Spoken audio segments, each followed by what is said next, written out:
Tidak bisa dipungkiri, Ganjar merupakan kader PDIP tulen yang memiliki integritas tinggi dan mumpuni.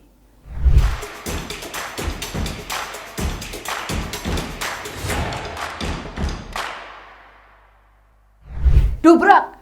Anies Baswedan resmi jadi jagoan yang diusung Partai Nasional Demokrasi atau Nasdem untuk maju sebagai calon presiden di Pilpres 2024. Kaget nggak kaget sih, karena namanya politik pastinya penuh dinamika. Apalagi sudah lama kemesraan Anies dan Nasdem tercium semerbak. Jadi kalau memang dirasa cocok, ya terserahlah kalau mau dihalalkan segera. Kan begitu kira-kiranya. Biarkanlah Nasdem menentukan pilihan hatinya. Sebab kita juga bisa kok nanti. Siapa takut? Bang Surya Paloh yang saya amat hormati, seluruh keluarga besar Nasdem yang saya banggakan. Bismillah, kami terima, kami siap jalan bersama. Hanya saja butuh kewarasan masyarakat Indonesia ketika menentukan pilihan. Sejauh mana kita peduli siapa pemimpin di negeri ini? Kita tentunya tidak ingin republik ini dipimpin oleh orang yang tidak berkualitas.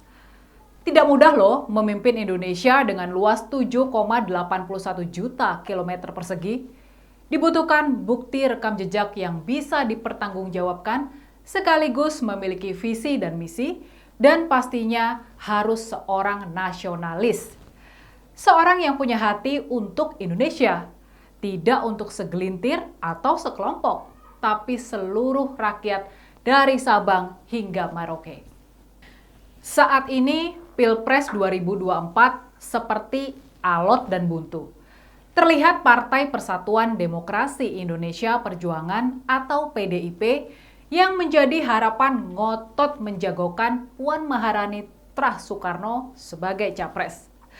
Sayangnya, Puan tidak atau belum menampakkan mewarisi roh atau jiwa kepemimpinan ibundanya, Megawati Soekarno Putri.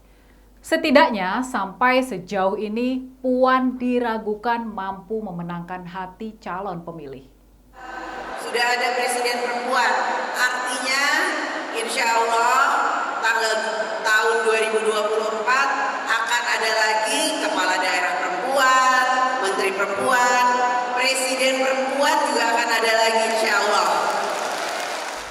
Memang perlahan elektabilitasnya merangkak naik menjadi 3,2% dalam simulasi 10 nama menurut hasil survei indikator politik Indonesia per Senin 3 Oktober 2022.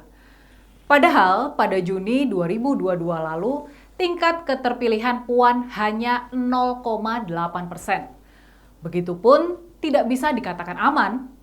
Masih banyak kemungkinan yang bisa terjadi. Bisa naik, ataupun sebaliknya, nyungsep. Katakanlah Pilpres masih 2 tahun dan masih bisa berharap elektabilitas Puan beranjak naik. Tetapi maaf, untuk berhadapan dengan Anies dan segala kekonyolannya, rasanya PDIP terlalu memaksakan diri bisa menang. Apalagi kalau dengan stigma darah biru Puan. Tanpa mengurangi rasa hormat, hari begini golongan milenial nyaris tidak peduli. Padahal pemilih muda adalah kantong suara yang cukup menentukan. Mereka ini jauh lebih memberikan apresiasi kepada pemimpin yang berasal dari bawah. Pemimpin yang memang memiliki aspek meritokratis dan menjadi bagian dari masyarakat juga. Mencoba membuat tempat ini menjadi ruang ketiga yang mempersatukan. Ruang ketiga yang mensetarakan, dan biarlah mereka semua menikmati tempat ini dengan caranya masing-masing. Puan jelas figur yang pastinya jauh lebih bisa dipercaya oleh Megawati karena putrinya sendiri. Dibandingkan jika calon lain yang belum tentu patuh kepada Megawati sebagai Ketua Umum PDIP ataupun sejalan dengan pendukung Soekarnoisme lainnya. Tetapi, bukankah lebih elok jika melihat capres yang diusung PDIP tanpa embel-embel ataupun kekhawatiran yang berlebihan? Bahkan, sejarah mencatat Jokowi yang bukan Trah Soekarno nyatanya bisa memimpin Republik ini hingga 2 periode. Padahal, ketika itu, di Pilpres 2014, suara keras datang dari Guru Soekarno Putra. Meski itu suara pribadinya yang mengatakan Jokowi belum siap untuk terjun di dunia politik. Bahkan, Guru juga berpendapat, Puan pun ketika itu belum siap dan Megawati sudah bukan zamannya lagi. Tetapi buktinya Jokowi dengan kesederhanaannya mampu memenangkan hati masyarakat Indonesia. Tidak hanya populer, tetapi menyatu dengan rakyat, itulah yang kita lihat selama kepemimpinannya. Selain berbagai pencapaian kerja kerasnya untuk negeri ini, pelosok hingga pelosok. Kini kita kembali dihadapkan pada situasi yang mirip. Puan masih perlu belajar untuk bertarung menghadapi Anies ataupun kemungkinan adanya satu pasangan lainnya. Walaupun sebenarnya PDIP memiliki Ganjar Pranowo yang sampai saat ini tetap setia kepada PDIP dan telah mendapatkan dukungan suara dari masyarakat untuk maju sebagai capres. Namun, sayangnya PDIP memilih cuek dan menutup mata. Tidak tahu apakah sikap keras Megawati sebenarnya sedang uji nyali seorang Ganjar. Sebab rasanya tidak mungkin Megawati yang begitu mencintai negeri ini berjudi Indonesia jatuh di tangan pemimpin yang salah. Pemimpin yang akan memporak-porandakan ideologi bangsa. Terkecuali Nasdem mungkin. Peta politik masih sangat berubah-ubah. Sehingga menarik sekali mencermati pertemuan Jokowi dan Ganjar dalam kunjungan kerjanya di Semarang, di mana ucapan Jokowi dalam sambutannya di acara Rakernas 5 Projo atau Relawan Pro Jokowi di Magelang cukup menggelitik. Ketika itu, Jokowi memberikan arahan kepada Projo untuk bersabar.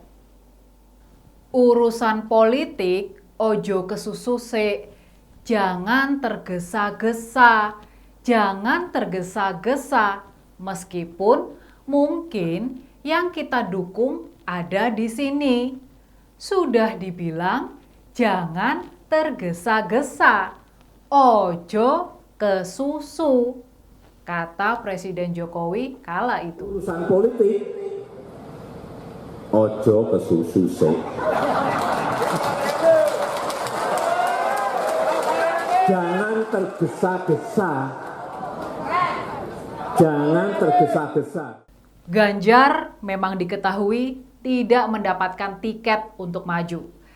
Tetapi kepastian Anies diusung Nasdem dalam kontestasi Pilpres 2024 bisa saja mengubah haluan PDIP.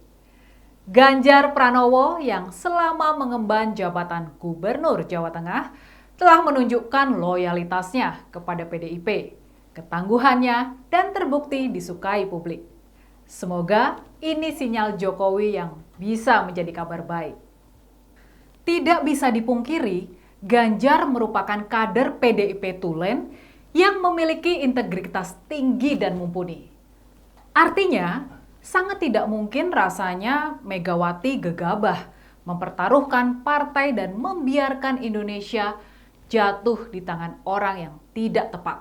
Terakhir, Rakernas kedua partai mendukung sepenuhnya kebijakan Presiden Jokowi dalam mewujudkan perdamaian dunia dengan mengambil inisiatif bagi penyelesaian konflik Rusia-Ukraina melalui pelaksanaan politik luar negeri yang bebas aktif dan sekaligus mewujudkan kepentingan nasional Indonesia. Terima kasih. Depan, potensi Pilpres 2024 berhadapan dengan politik identitas yang tidak bisa dipandang sebelah mata. Tanpa mengecilkan Puan yang masih butuh jam terbang, tetapi untuk menghadapi Anies, Ganjar jauh lebih tepat.